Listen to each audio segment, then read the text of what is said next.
Het Amerikaanse ruimteveer Atlantis is gelanceerd voor een historische vlucht van 10 dagen.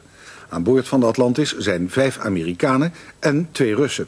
Tijdens de reis moet de Atlantis aan het Russische ruimtestation MIR gekoppeld worden, waar de Russen de plaats innemen van de 2 Russen en 1 Amerikaan die er al langere tijd zitten.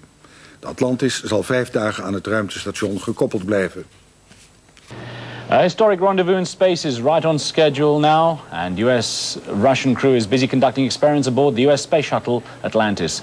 The crew of astronauts and cosmonauts is scheduled to dock with the Russian space station Mir on Thursday morning. It'll be the first link-up in space between US and Russian spacecraft in 20 years.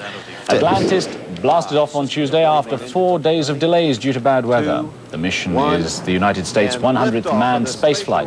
CNN's John Zarella has more on the US space history. International cooperation in space. More than 3 decades and 100 flights ago, Alan Shepard rode into history as the first American in space. But the space program Shepard was a part of is far different than today's. I think what we're seeing again is not the sense of excitement that we had going to the moon. That has slowed down. Much more rational, controlled research going on than we had in the past. The rationale in the 60s was driven by nationalism. The early years epitomized high drama, a race to the moon. Would America get there first, or would its arch rival, the Soviet Union? Time has certainly changed the focus. 20 years ago, Americans and Russians exchanged Cold War handshakes during the Apollo-Soyuz mission. Glad to see you.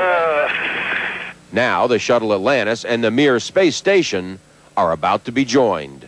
This is the start of working together almost as a team around which 21st century spaceflight will be built. So this is, in a sense, this 100th space flight, which is a U.S.-only mission, is the end of one era, and the 101st is the opening of a very different era.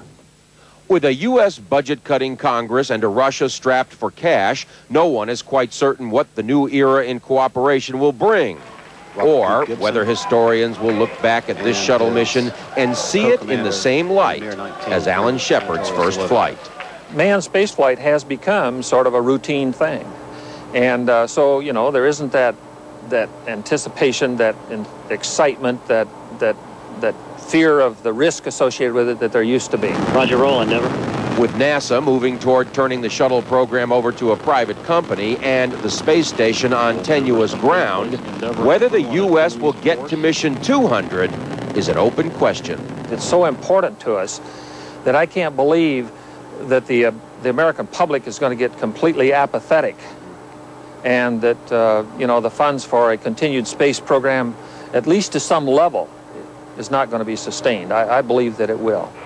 But right now, spaceflight may not be as significant a part of human life as it once was.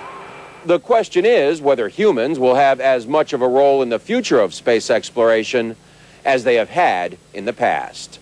John Zarella, CNN, at the Kennedy Space Center in Florida. In Geneva, U.S. astronauts and Russian cosmonauts are preparing for a momentous meeting in space Thursday. The space shuttle Atlantis is to dock with the Russian space station Mir 400 kilometers above the Earth. The complex maneuver has to take place within just 2 minutes, and there is little room for error. 2 members of the Atlantis crew are to then relieve 2 cosmonauts and 1 astronaut aboard the Russian Mir. 5 days of dock operations, and also back inside the Mir, where additional work and hardware transfers between the 2 vehicles following docking